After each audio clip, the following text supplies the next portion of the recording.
In this video, I'm going to take you inside the nightmare that prompted me to cancel my doctor subscription and eliminate my daily toxic cocktail of prescription medications. You'll see exactly why managing symptoms just keeps you sick, and finally, how to address the root cause, right here on Black Box Warning.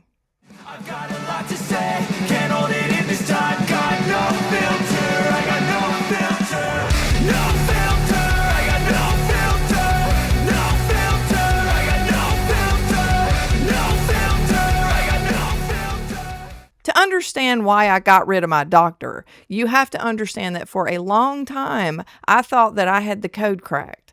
I'm a pharmaceutical chemist and a licensed medical technologist. I understand human biology and, more importantly, biochemistry. In the 90s, when everyone was doing the low-fat starvation diet, I tried that for a while. I had always been thin, but I was trying to get rid of just a few college pounds. Nothing major, but for the first time in my life, I learned just how difficult losing weight could be. I learned early on that the low-fat, low-calorie approach was a path to repeated failure. That's when I found Dr. Atkins and the ketogenic revolution. I saw some remarkable results on keto, particularly regarding how I felt, not just how I looked. But the years of anti-fat brainwashing had been so effective that I sabotaged myself out of fear. I kept eating too lean, and I didn't feel great, and I was hungry all the time. But because I was still young and lifting weights routinely, I ended up with a Linda Hamilton Terminator 2 type physique. I looked great.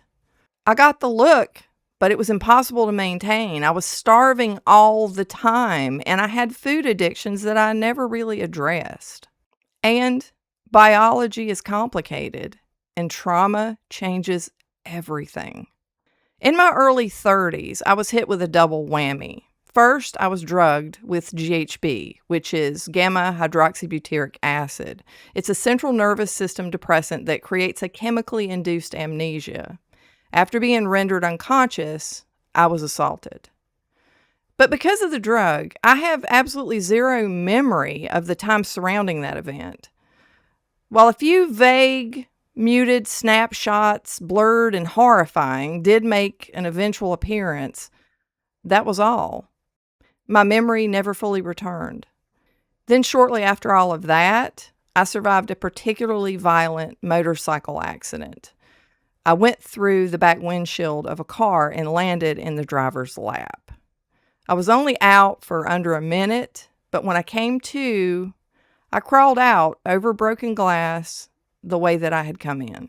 Physically, I didn't have a scratch, and it was a miracle. It's also a testament to having a superior helmet and covering every square inch of your body in leather. But despite the lack of physical injuries, after all of this, my nervous system was shattered by the combination of the assault and the missing memory in the accident, so I sought treatment. It was then that I entered the machine that I refer to as the medical industrial complex, and I was officially diagnosed with PTSD. I was handed paroxetine and alprazolam, an SSRI and a benzo. Did they fix the trauma? Nope. They just masked it. And the side effects were so bad, I realized early on that these pills were not the answer. In addition to this, due to lengthy bouts of insomnia, I was also given Ambien, which was one of the most heinous drugs I had ever taken. I would have lengthy phone conversations that I would never even remember the next day. Evidently, I would only speak gibberish, according to my mother. Nice, yeah? I managed to get off of the meds after a while, but later I would end up right back on all of these drugs. I eventually had my first child, my son, who I had at 35. And ladies, just a side note regarding that experience, breastfeeding turned out to be the ultimate metabolic hack. It reset my system and I was in the best shape of my life. Then fast forward to baby number 2, my daughter, who I had when I was 38. After my daughter was born, my health took a nosedive. I looked great, clearly due to the breastfeeding, but physically I was a wreck. I suffered from joint pain, muscle agony, lower back pain, which was unrelenting, and lethargy. I went to the doctor looking for answers. You know what I got? I got the poke test. Not a joke. He actually poked my back a few times and asked if it hurt. Yeah, I'm not making this up. I said yes because I felt like chicken fried crap at that point. Everything hurt. Then bada boom, bada bing, I was diagnosed with fibromyalgia. Honestly, that's all there was to that diagnosis. And the solution? Tramadol, a narcotic pain reliever. I took that drug for 17 years. 17 years of masking pain because the machine declared it was my only option. Not long after that, things got way darker. My brother passed away suddenly. He was only 45 years old. He woke up on a Monday feeling terrible, and he went to see his doctor, who immediately wrote him a script for an antibiotic and sent him on his way. Turns out it wasn't just a sinus infection or a case of the sniffles. It was IGAS, invasive group A streptococcus. He was dead by Thursday. I was in Florida and he was in South Carolina, and I had to say goodbye over the phone. I'm never going to forget that call. I begged him to fight, pleaded with him to hang on, even though I would later find out that in that moment, he couldn't hear me. His head had swollen up to almost twice its original size, and there was no longer any kind of hope. We were all just waiting. I was grateful I didn't have to see that, and to this day, I never understood how my mother was able to stand it as she held his hand at his bedside. After that day, I considered her the strongest person I had ever met. Even now, decades later, in my mind's eye, I can still hear the surreal background melody of my sister-in-law singing "You Are My Sunshine" through her tears. It was like some sort of macabre soundtrack meant to serve as a backdrop to my pleas. After all of this, it took only a few weeks for the PTSD to come back. And this time, it came back with a vengeance. The doctors put me back on the SSRI and the benzo on top of the tramadol. As a pharmaceutical chemist, I look back at that cocktail now and I'm horrified that I ever agreed to put all that in my mouth, particularly all at once. My body rebelled and in a big way. I started having petit mal seizures and eventually a doozy of a grand mal seizure. I started to feel funny one day after dropping my kids off at their school. Knowing something was wrong, I went straight to the ER, signed in, and fell out right there in the waiting room. The doctors refused to blame the medication cocktail, but I feel sure, given all that I know about pharmacology and those medications, the combination was most definitely the culprit. I stopped taking the psych meds, but I was still stuck on the tramadol. I had a career and there was no other option for me then. As the years passed, the pain got worse, probably due to the stress I was under. I got divorced and became a single mom with no additional support of any kind. It was a scary situation, so I moved from Florida back home to South Carolina where I had family. By age 46, my metabolism cratered completely. I had gained 100 pounds and I had lost my gallbladder. My blood pressure spiked. The worst part, though, was that I wasn't really living anymore. I only found comfort in food. It was an addiction that was more powerful than any other I had ever seen before. I was ashamed of what I had become, so I hid from the world, only going to work and then back home where I could play video games, watch TV, and always eat my favorite garbage. I knew better. I was a medical professional who was a medical disaster. This was one of my greatest regrets, too, that even though I always loved my children and took good care of them, I wasn't giving them my all, and I can never ever get those years back. It was during this time that I started to wake up. I was so incredibly tired of being so sick and tired. Something inside of me was starting to scream in protest. I remember going to doctor's appointments, which were at that time every 3 months, because of new laws regarding testing for narcotic prescriptions. I never abused those, only took them as prescribed, but anyone with a prescription had to be tested every 3 months. At my visit, my doctor had done blood work, and she informed me that my thyroid was no longer functioning properly, and I was diagnosed with hypothyroidism. Like I said, I had started to wake up a little, and so when she offered me the prescription for levothyroxine, I told her I wanted to do some further research. I told her this because I knew that iodine deficiency was something that I wanted to dig into first. She was visibly upset with me for not accepting the drug. Long story short, I started taking nascent iodine, and in a couple of months after I had the next set of tests, they came back perfectly normal. I told my doctor that I had been taking the iodine, and I also told her that I had stopped eating processed foods and only ate whole foods. The bromine in processed foods causes a lot of problems with your thyroid.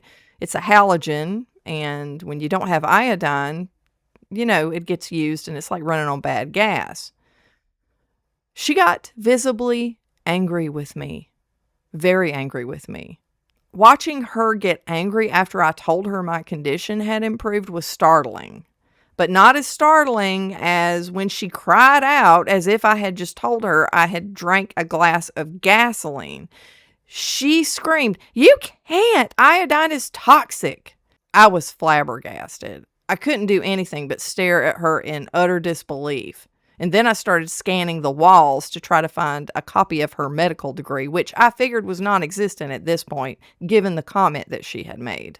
Switching to whole foods made me feel a lot better than I did before when I was eating the junk, but it didn't cure my medical conditions, and the weight was really not going anywhere.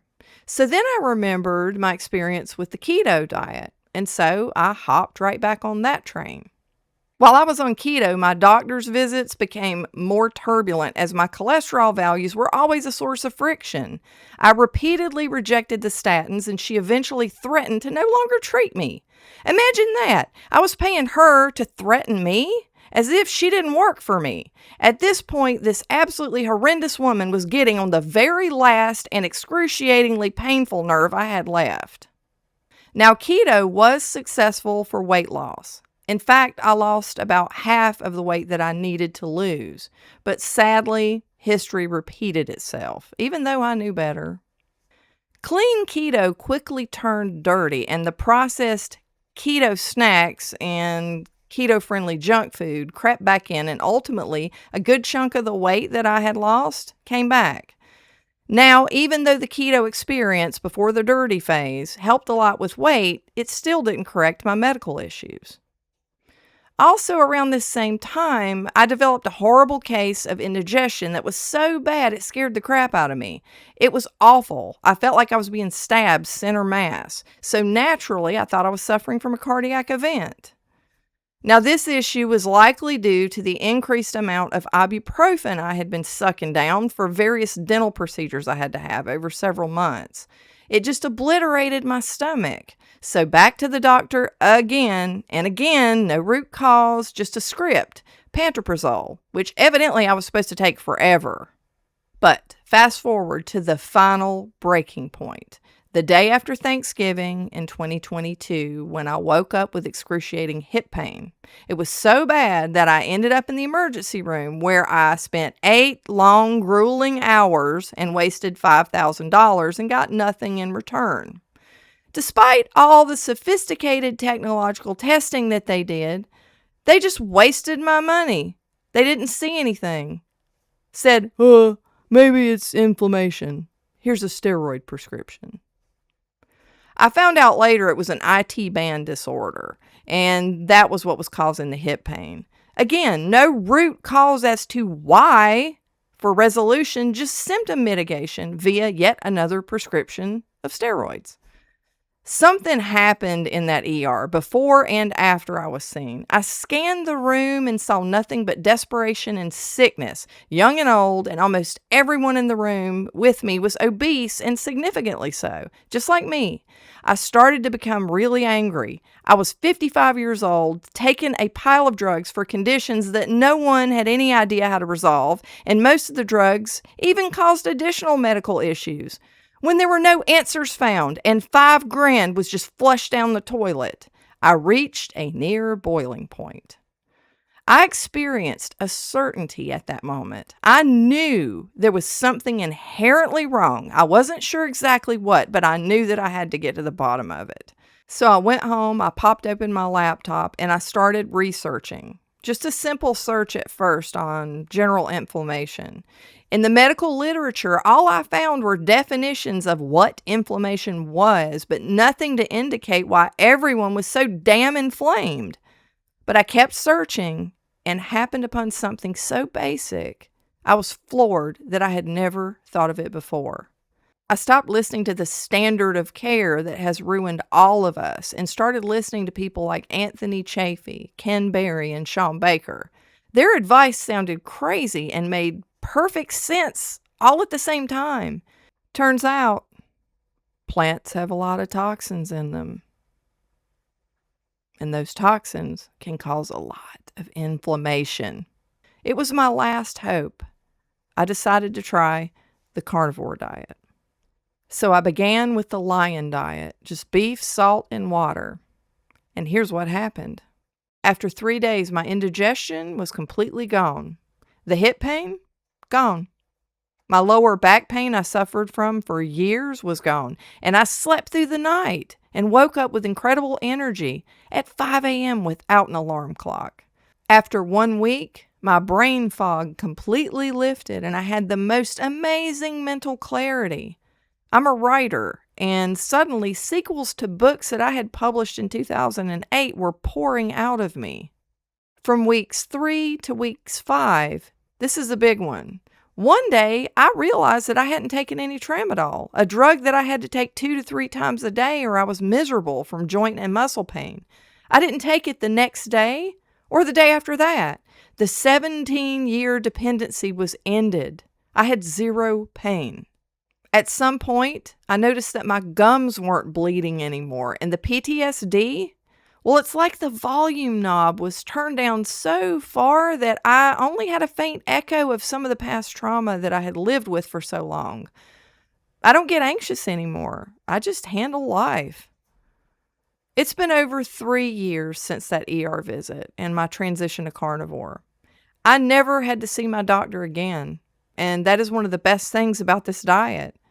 I also used to have to go see her for at least twice a year for severe colds or flu, and I haven't had any of that in the past 3 years either. I still sometimes have to pinch myself as if I'm going to wake up and find myself sitting in that ER hopeless, waiting for more drugs and no solutions. And all those years of pain and suffering, I think often of family members who ate themselves to an early grave, and I'm driven to tears on occasion. If I only knew then what I know now. Listen, I didn't just walk away from the medical industrial complex. I broke free. I escaped because I finally realized that I was fighting a war that I couldn't win. I was trying to chemically override a biological reality. I didn't have a tramadol deficiency. I was suffering from chronic dietary poisoning. This system is designed to keep you a permanent patient, forever medicated, never cured. It's a sick game, and I finally realized that the only way that you win is by refusing to play. So now that you know, the question is, what are you going to do about it? I'm Liz, and this has been your Black Box Warning.